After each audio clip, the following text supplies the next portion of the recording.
Okay, so welcome to another edition of the Influencer Marketing Roundtable event. For those of you that don't know who I am a podcaster. I have my own podcast, which is called Influence the Global Podcast.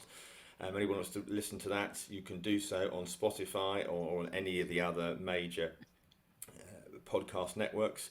I'm also an author on influencer marketing strategy, which I published last year, soon to be published in Portuguese, which I'm excited to share with you. We're launching it in Brazil. Also a keynote speaker and panel host on influencer marketing and indeed membership.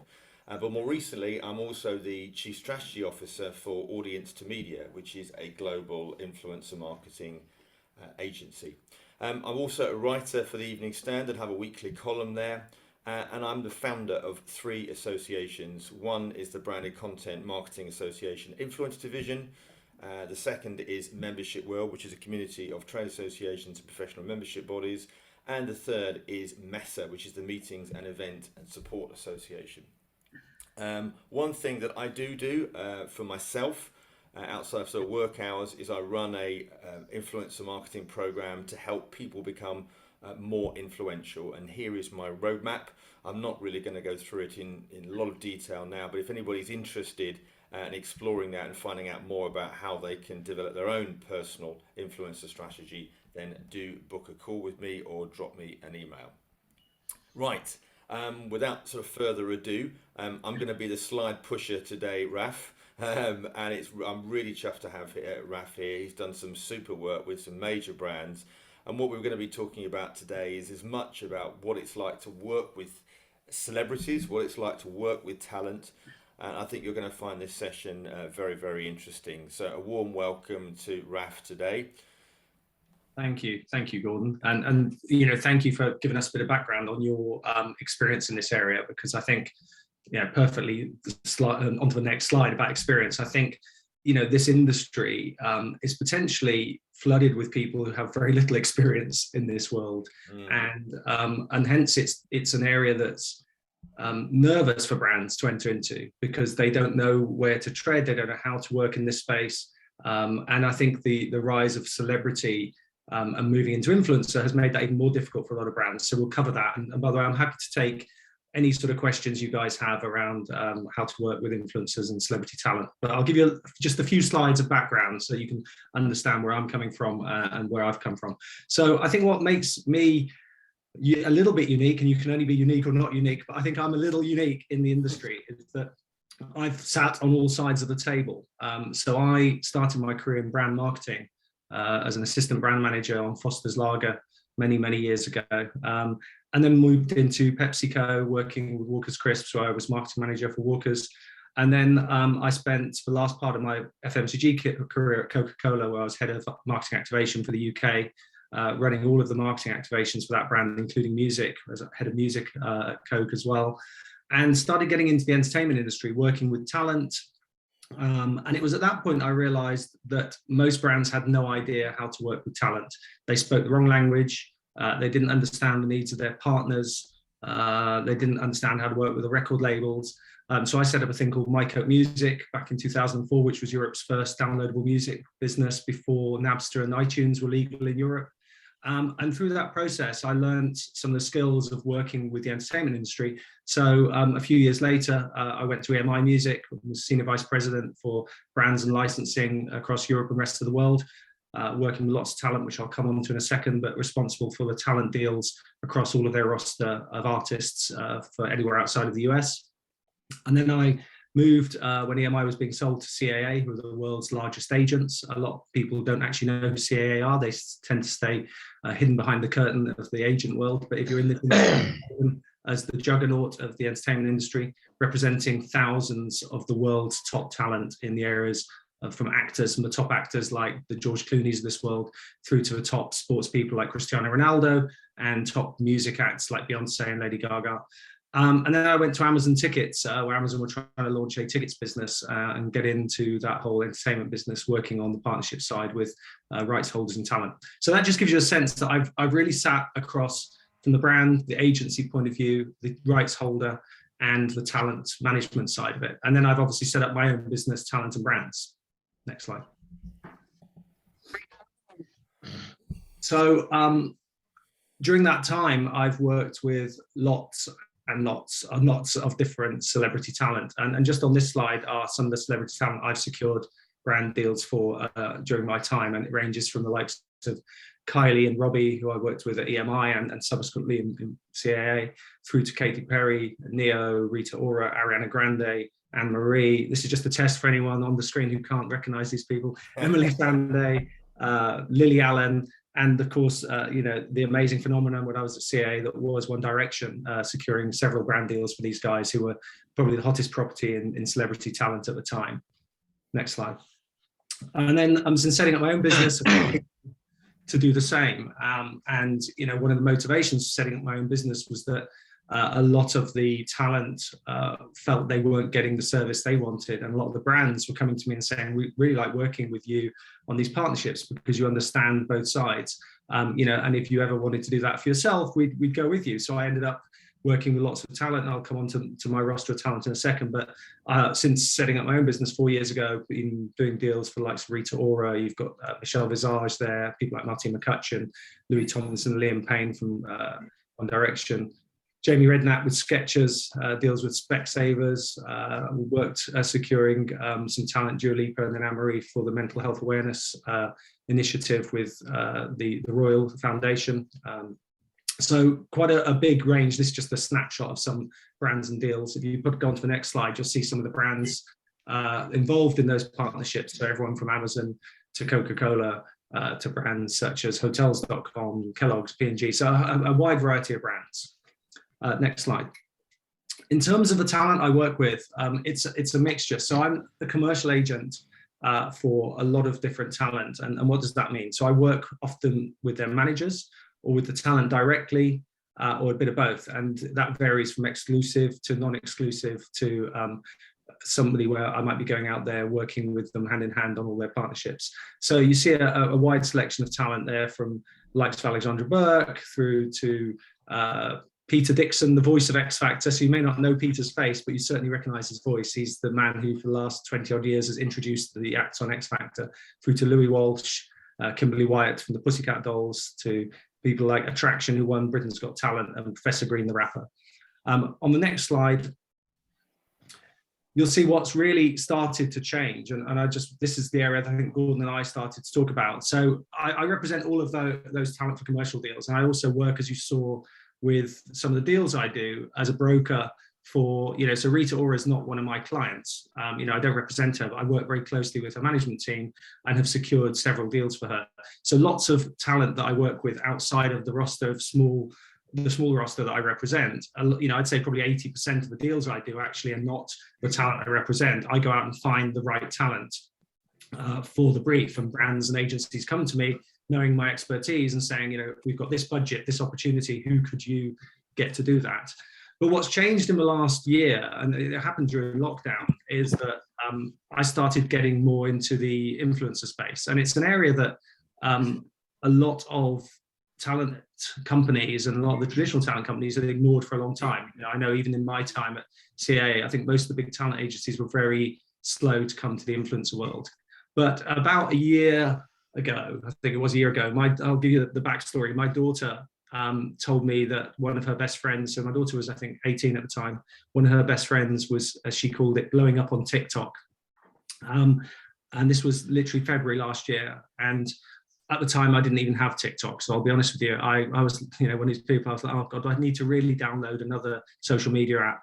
But I had a look and saw what she was doing. It was her best friend. We had a meeting and she wanted to be managed, and she had about 300,000 followers at this stage, which I was incredibly shocked by, that she got to that level of following without really any professional management, and she was now looking to be managed in this space. So we met, had a chat about management. It wasn't something I'd ever wanted to do. I was always on the commercial agent side of the business and didn't really want to get into managing talent directly. But when I saw the opportunity that of what she'd built in terms of her following and what she was trying to create, and the girl's actually Bethany Fosbury, who you can see on this chart, has now got 1.6 million followers a year later. So from 300,000 to 1.6, and she focused mostly on hair and beauty content, but mostly hair content, and has amazing hair, as you can see. So I've been managing her for the last year, and it sort of happened by accident. And like I said, a year ago, I didn't even have TikTok, and now it's pretty much 70% of my world is managing TikTok deals with talent in this space. And since then, started working just recently with another creator, and I call them creators, by the way, not influencers, because in TikTok they really are creators, and we'll come on to that actually. They create content. If you go back, actually I'll just finish off on the three creators I've got on the right there. So you've got Bethany, 1.6 million, Cara, who focuses on makeup, and as you can see, what I'd call almost extreme makeup. She does incredibly creative content with special effects and makeup looks that are just out of this world, which is why I started managing her. And then very recently took on a guy called Beast on a Bike, who I can best describe as Joe Wicks of the cycling category. He's taken to professional cycling, but in a way for the masses really, and has just started on TikTok and got himself almost 100,000 followers already, which makes him a big creator in that space. But I call them creators because, going back, sorry, could you just go back a second there, Gordon? And just on the left, I've got some of the celebrity talent that was on the other roster. And that's, Amy Willerton and Erin Willerton, Rena Leeper, who are really sort of semi-celebrity. Rena is Dua Lipa's little sister. Amy was on a TV show in the UK called I'm a Celebrity, and her sister Erin. So they've got, reasonably good followings on Instagram as well. So I have both sides of that, where I'm looking at commercial deals for that talent, but certainly on the TikTok side, it's those three. Yeah, next slide. I'll come back to the creator piece when I talk about the TikTok talent, but just in terms of working with celebrity talent, and I've posted a lot of stuff about this on Instagram, sorry, on LinkedIn in the past, and I've tried to shorten it into 5 bullet points. There's 10 I usually talk about, but I sort of took out 5 to make this shorter. I've worked in this space probably now for about 20 something years, actually, on and off, either on the client side, working with Gary Lineker in my Walker's days and the Spice Girls, on the brand side to representing talent now. And I think one thing people forget when they're putting deals together is number one, celebrities are human beings. And I think when you're dealing in marketing and you're dealing with products and you're used to working in that sort of process, you assume everything works. If you're working with a production line, cans go down a production line and they don't talk back to you, they don't have bad days, they don't have relationship problems, they don't get ill. Well, celebrities are not a product, even though they are a product and you're working with them as a product, they're human beings. So you have to be able to manage those relationships with them incredibly, and that can be incredibly challenging. There are, Gordon wants me to talk about things that go wrong, and I think we'll have a question on that. But for example, people are ill. They have to cancel concerts. Adele, as we all know, has just famously pulled out of her residency in Las Vegas because the show's not right yet. I've had talent who have got seriously ill and had to pull out of tours and campaigns. So that's one thing that really you have to be skilled at working in this area, is treating them and understanding them as human beings. Second point is there's really no rate card. People say, how much would it cost to get a celebrity for a day? It doesn't work that way. It's a massive algorithm almost in your head of the different parts that come together to decide how much talent will charge you for a campaign. And it's based on, what is their value in the marketplace relative to other talent? What's their availability like? Are they flooded with offers and don't need it? Are they desperate to do a brand deal because they want some of the awareness that might come with it? What are the services? What's the exclusivity? There's 101 different things that go into deciding how much the talent will be paid for a campaign. And it comes down to timing and dealing with the right people, dealing with the right brokers. So when people say, what's a daily rate? There rarely is a daily rate. There might be a daily rate for a C-list celebrity to turn up to a nightclub, but that's not what we're talking about here. We're talking about multifaceted and complex brand campaigns. I think number 3, which I did change, it should say relationships, it's spelled wrong, but Gordon didn't update the version I sent him.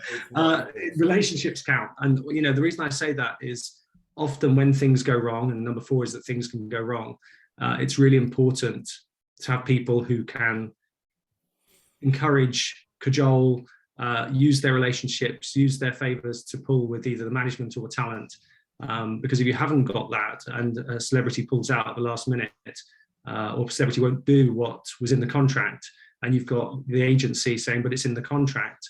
Do you know what? Sometimes these people don't care what's in the contract. So you have to have the skills and relationships to be able to advocate on behalf of the brand and almost mediate between the brand and the talent. I mean, things do go wrong. You know, it's an industry based on people. It's the entertainment industry. It's not defined. It's not perfect. So things go wrong, and you have to be able to live with that. If you're a brand that can't live with that, then maybe you need to be a bit more conservative in your choice of talent. You know, if you're choosing talent, then it comes with everything that comes with that talent. If you're choosing a talent that has a reputation for being outspoken, then you know what, they may be outspoken when you're in the middle of your brand campaign. So you have to be able to understand that and go with it. And therefore, you've got to be comfortable with ambiguity. If you're working in this space, you have to have some flexibility in terms of your contracts, your payments, how you get paid. Talent won't paying normally 50% upfront before the deal. So on signature of contract, the number of times that brands turn around and say, yeah, that's great, that's in the contract, they sign it, then you say, okay, where's the payment? They go, oh, actually, we've got a 30-day process for raising a purchase order and a supplier in the system, so we can't pay you for 30 days. Well, the talent don't care. You know, in the contract, it said payment on signature of contract. So getting brands organized so that they've got the supplier set up 30 days before so they can make an immediate payment. All those sort of things, you've got to be able to work with that level of ambiguity that exists in the industry. So when it comes to social media talent, it's slightly different, but very similar. And I brought a lot of the experience of working with celebrities into the world that I now work a lot in, which is with the TikTok creators. And I said earlier that I call them creators.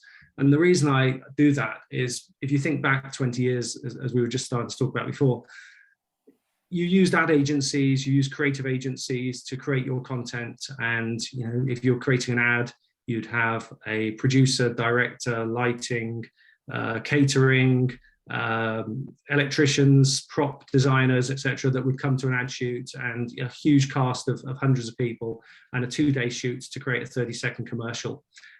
With TikTok creators, you're buying a one-stop creative shop. These people are in their bedrooms with an iPhone 13 Pro, with a ring light, with a background in the very small bedroom, creating incredible content that's going out to millions of followers and people who are seeing their videos.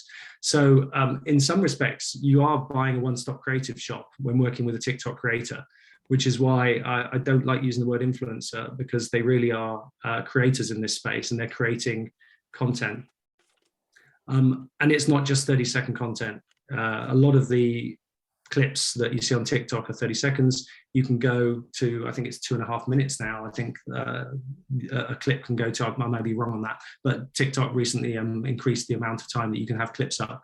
What I would say is, when it's branded content, that actually 30 seconds is about the maximum. Most of the branded content works in the sort of 20 to 30 second space. And I think from the videos that some of my creators have put up with brands, they seem to be the most effective. In terms of working with social media creators and TikTok creators, the most important thing for the creator is to engage their audience. If you take Bethany, who does the hair content, she knows her 1.6 million followers inside out. She knows that if she puts something up that isn't authentic, isn't true to her, she will lose followers. And the reason she knows that is because as soon as she puts a video up, she gets comments. So in the same way that, you know, when you put something on LinkedIn, you get, 20, 30, 50 comments. If you're lucky, if you're Gordon, you probably get 100 and something comments, because he's got his social media managed by somebody, which we just found out. But when they put up content, they're getting instant feedback, instant positive reinforcement, likes, and this shapes their understanding of how to engage their audience. And, Bethany and I often have chats about the content she's put up, and dissect the comments, the engagement she's had, what's worked best, what hasn't worked best. I've been having this chat with the Beast on the Bike about what content of him cycling works. And, surprise, surprise, whenever he falls off his bike, he gets more views and more likes and engagement. So the creators know their audience and know what works best, and they have to be true to themselves. If they are asked to promote a brand that they don't honestly believe in, their audience and their fans will know, and they will be found out. So they're very focused on that. And often when we're talking to brands, we push back on some of the requirements that they're asking from the creator, because it just doesn't work for the content creator. But going back to the point on number 5 that I just talked about with the beast on the bike, he puts out a lot of serious cycling videos. If you're into cycling, you can go and watch him. He's based in Paris, cycling around Paris with, and he's on tour, training. But he knows that actually to grow his TikTok content, it needs to be entertaining. So as I said, when he falls off or he's standing on some rollers training in his bedroom and he's drinking a cup of tea with his bike, that's entertaining content. So one of the main parts about TikTok is really understanding that it's a creative vehicle. And there was some research came out, I think, recently from Kantar that TikTok put together.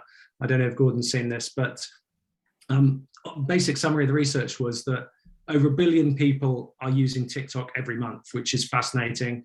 I think some of the data from the States also has shown that the age demographic for TikTok, while here people think it's just lots of teenagers, in the States it's transitioned into a mainstream media with a much more normal spread of age groups.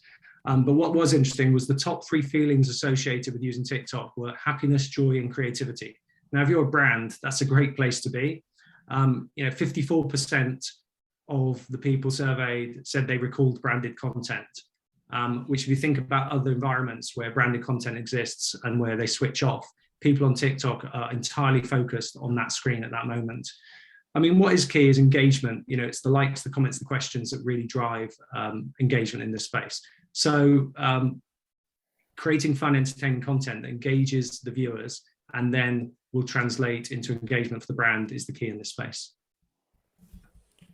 Right. So spot on, just before 9 o'clock, gives you half an hour of questions. I'm free to answer any questions on any of the content there or any other questions you have. So over to Gordon. No, thank you, Raf. And I have to say that was brilliant. I mean, really, what an amazing career that you've had even before starting your own agency, and it's particularly with some of the brands and agencies. I thought that was really, really insightful.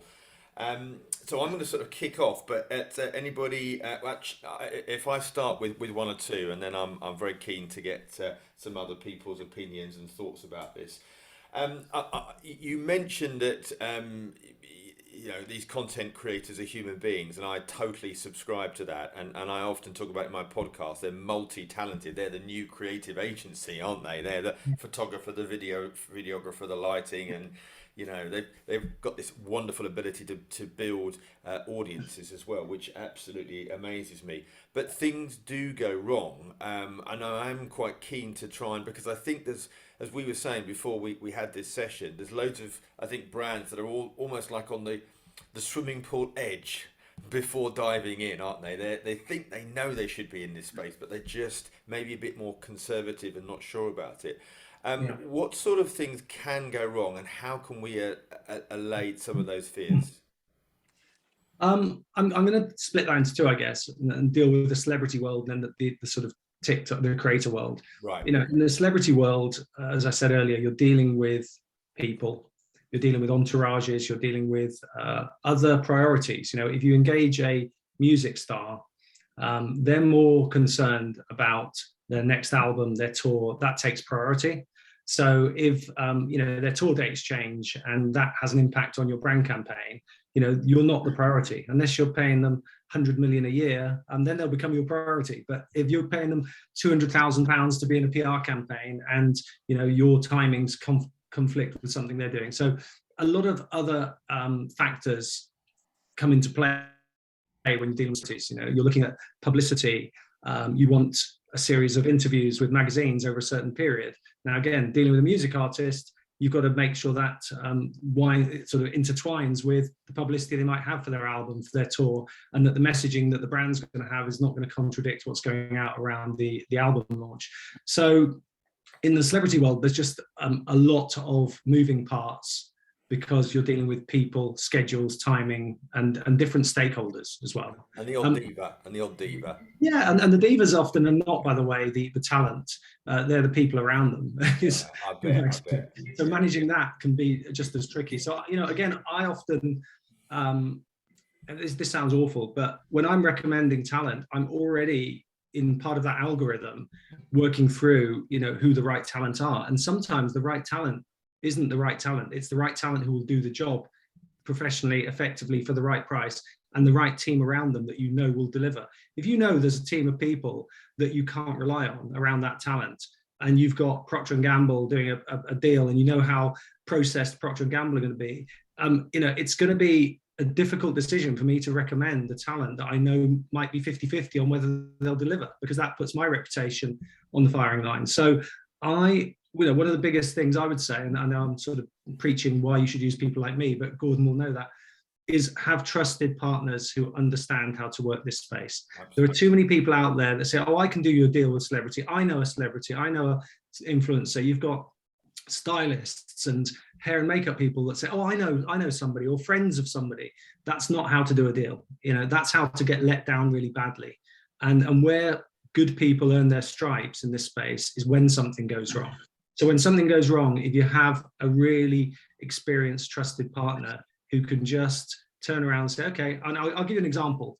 I won't tell you the brand or the person, but I had a major music star was supposed to perform in Germany for a big brand, and on the day of the show, it was a big media event with media present. On the day of the show that was supposed to be 8 o'clock, I got a call from the celebrities, one of their family members, who said the person was ill, had a doctor at the house, and probably wasn't going to be able to make it. And it was 1 o'clock in the afternoon.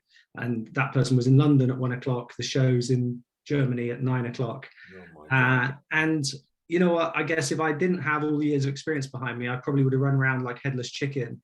But I just sort of took the call, breathed deeply, and then went into solutions mode and called the client, which was one of the biggest brands in the world, if not the biggest brand in the world, and relayed it very calmly to them what the situation was and what I was going to do to solve it. And then 6 hours later, we had another artist got on a private jet, got out there and took over and did the press conference, did everything that was required as if nothing had ever happened. Wow. So in that scenario, and I guess I haven't had to deal with that level of things going wrong too many times. I've had probably a couple of that scale. It does happen, but it's then when you really earn your money.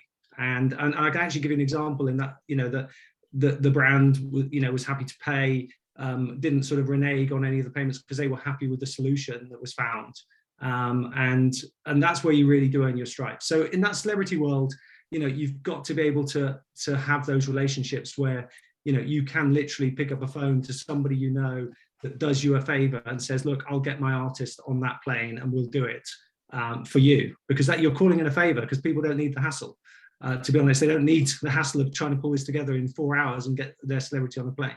When it comes to creators, I'd say there's not so, and touch wood, there's not so much that can go wrong. They're in control of their content. You're dealing with them directly. So, the way it usually works, I get a brief from a brand that's interested in working with my creator. I share the brief with her and say, or him, and say, look, here's the brief. I think this is the right brand opportunity. We talk about money.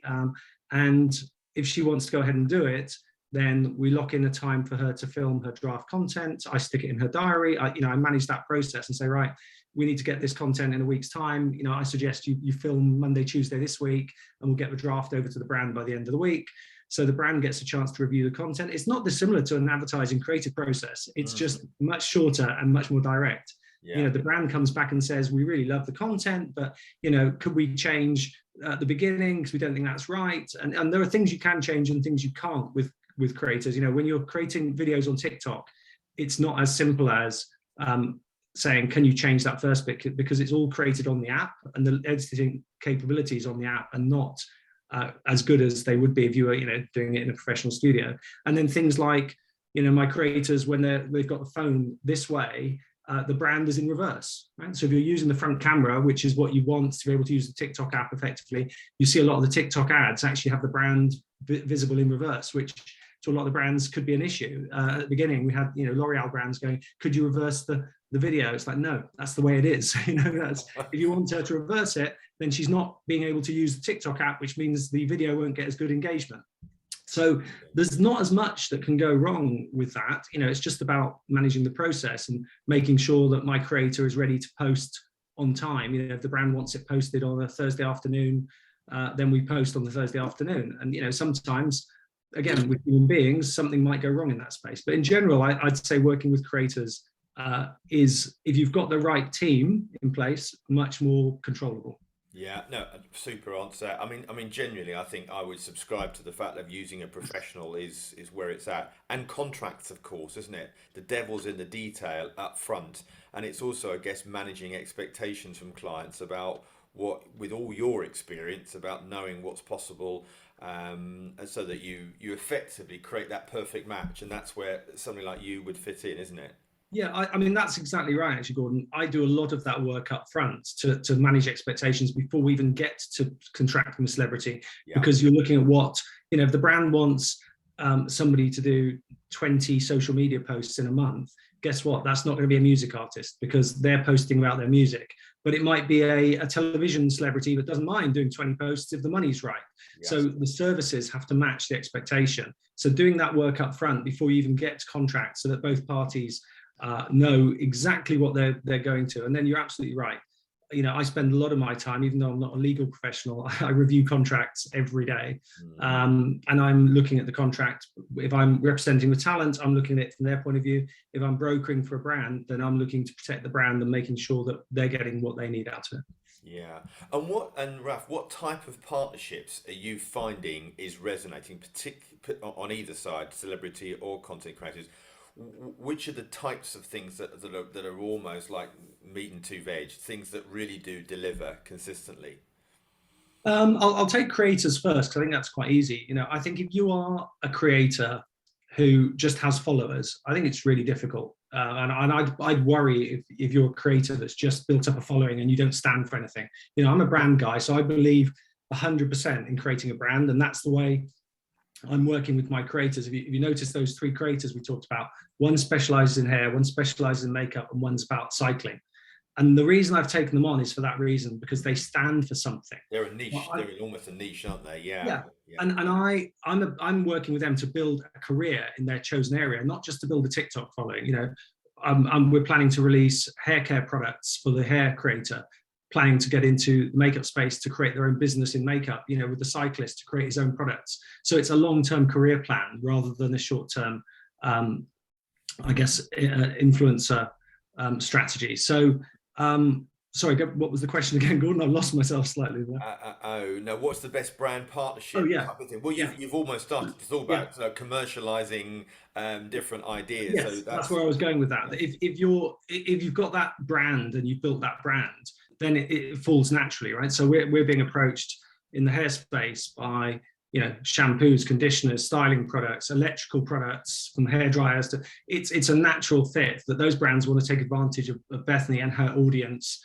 and her engagement with that audience. So if a brand comes to me, which they do, and says, you know, hey, we want you to promote a electronic vape brand, I'm going to say no. I don't even have to check in with my creator on that. It doesn't fit with her brand strategy, her audience, and what she wants to do. So I think because I've got such a focused area of almost branding for these people, then it falls naturally in terms of the partnerships that will and won't work. Some people, you know, I've had musicians now approaching them saying, because they understand the power of TikTok, a lot of musicians and record labels are saying, you know, would your talent feature our music in their TikToks? And we'll only do that if it makes sense financially and it's the right brand. And on the celebrity side, it's about, again, finding the right match for the talent and the brand. If the brand fit doesn't work, doesn't matter how much money's on the table, if the brand fit doesn't work, most talent will say no.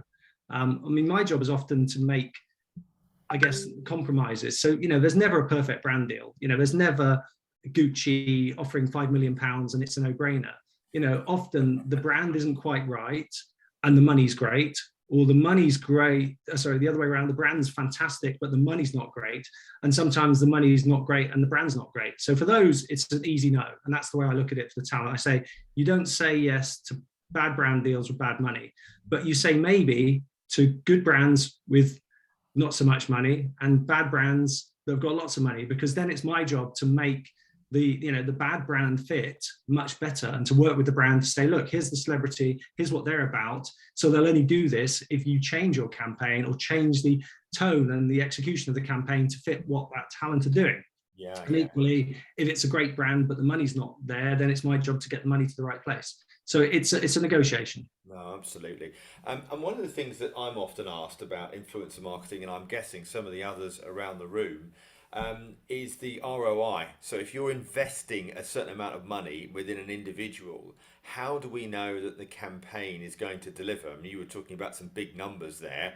Yeah. I think it's different if you've got somebody as like an ambassador, which is effectively sort of a longer term partnership. But say it's just a one-off campaign, how does the brand know that they found the right person, and how do you measure the impact of a campaign with either celebrity or content creator?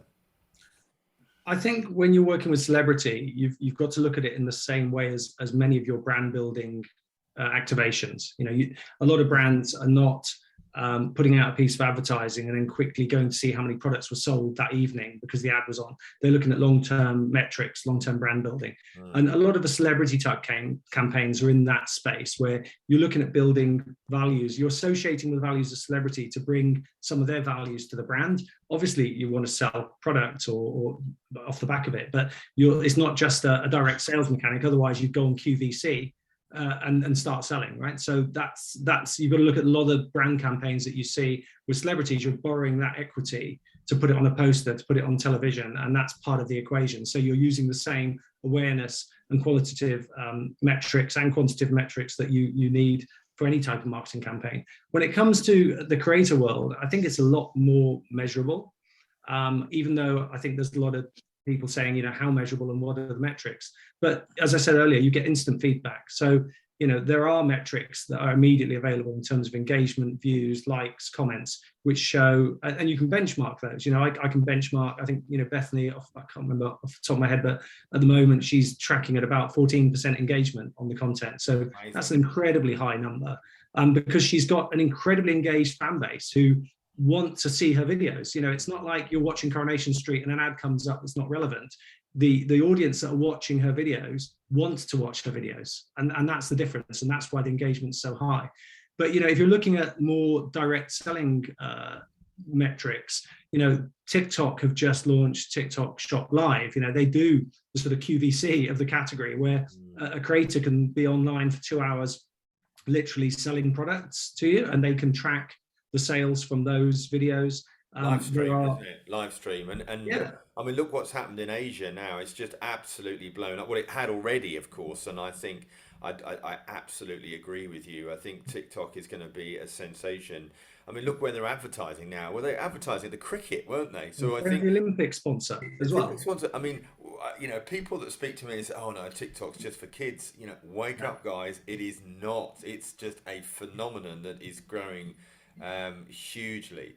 Gordon, I heard a stat, I think about 6 months out of date now, but about 6 months ago, I think the stat was only, it may be completely the wrong stat, but you'll get the idea from the stat, that only something like 1% of brands had actually advertised on TikTok to date. I don't know when, this was about, sometime in the last year, which shows you the opportunity. But I think that is changing. It's probably at 5% of brands now, and it's changing every day. And the number of brands that, I see advertising on TikTok. I mean, we work with L'Oreal brands all the time.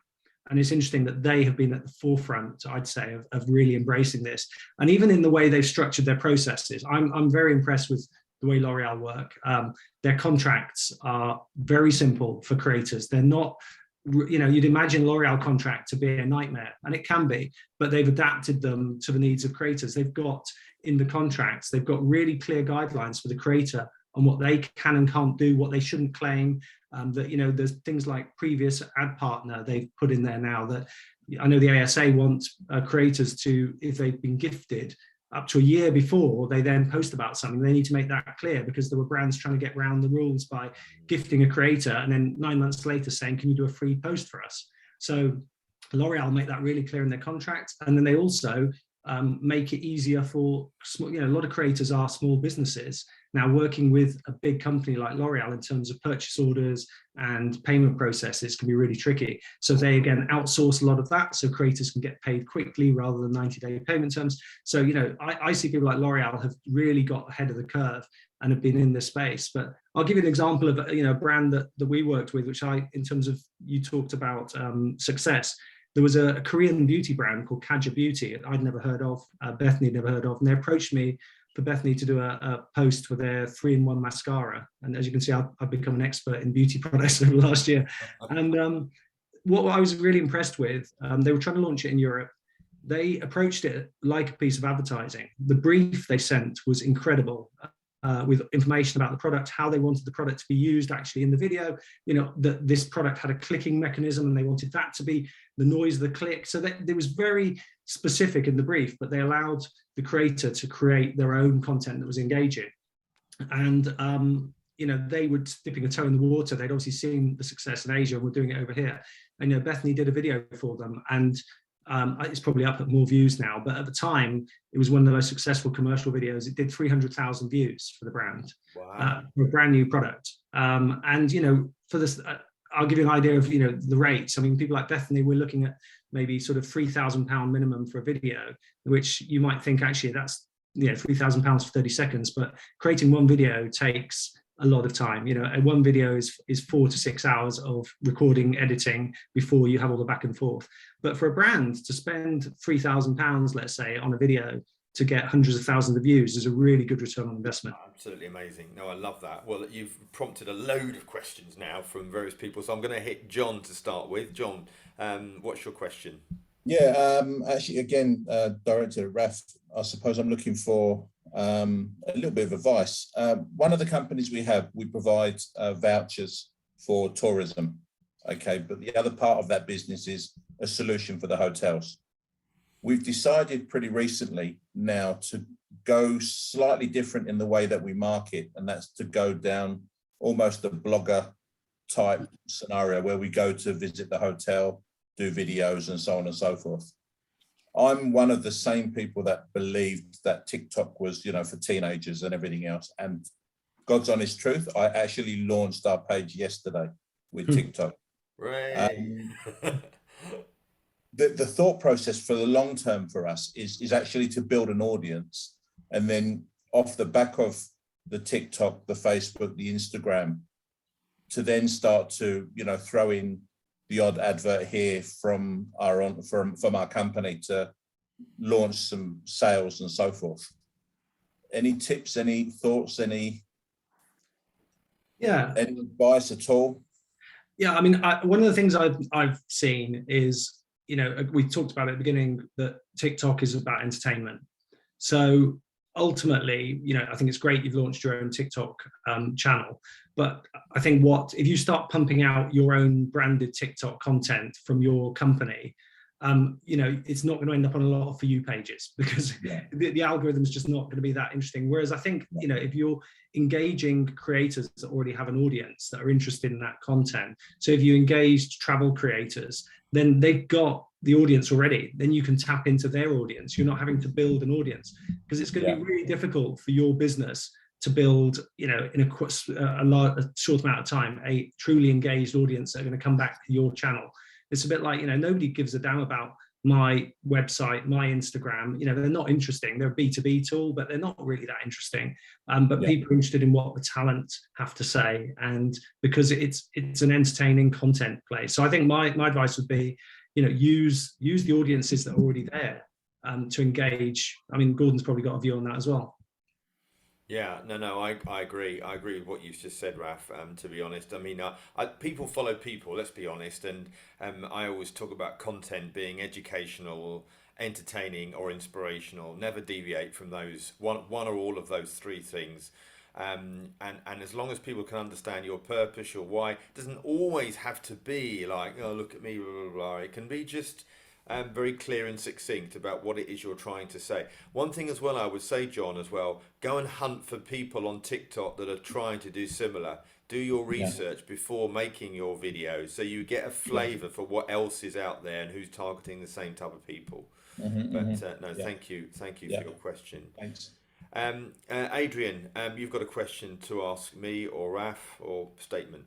Okay, so I've got two. I've got one question that's a personal question. How do you get round the companies not paying when it's 50% on commissioning? Because I have this all the time, particularly with PR agencies, not so much the brands, but PR agencies. So I've just done this project, 50% on commissioning, 50% on completion, 3 weeks in, I've done the work and I still haven't had the 50% on commissioning.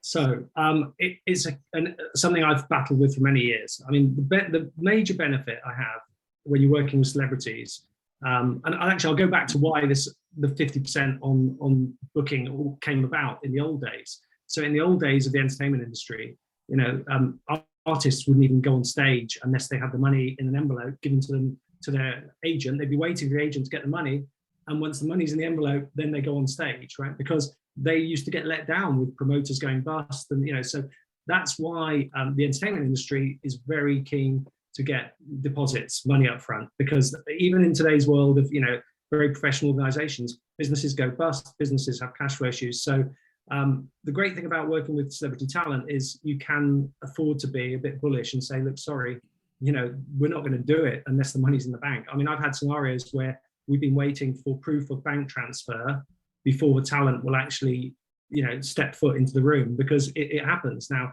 that isn't how you want it to be, but you have to insist on that. So it's the industry norm. You know, brands are used to it.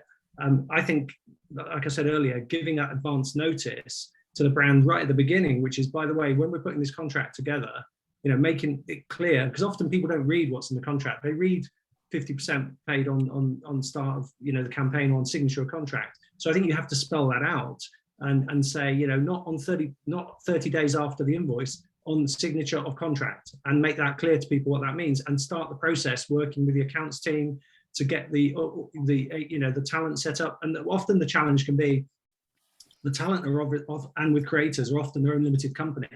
So, you know, setting them up as a new supplier, again, that's why it helps sometimes to work with trusted partners. You know, I'm on L'Oreal's payment systems. So if I take on a new creator, I don't have to then get them set up and etc. You know, it's easier to go through that process. So if you've got trusted partners that can help speed that up, who are already on the payment process.